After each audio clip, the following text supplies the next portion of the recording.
estamos acá se llama Corralito, ¿eh? Corralito, miren las cascadas tan lindas.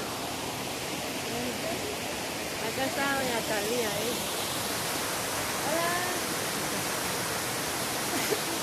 Nita. Bueno, ahí está Alejandra.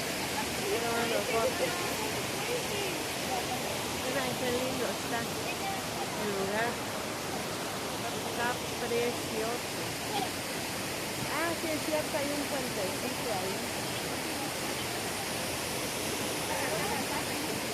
Está divino el lugar.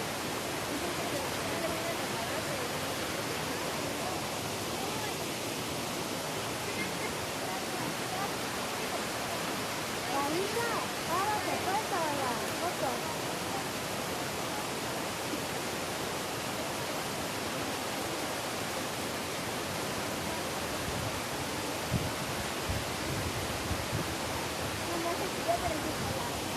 Hace frío, ¿eh? Está mucho frío, está muy fresco.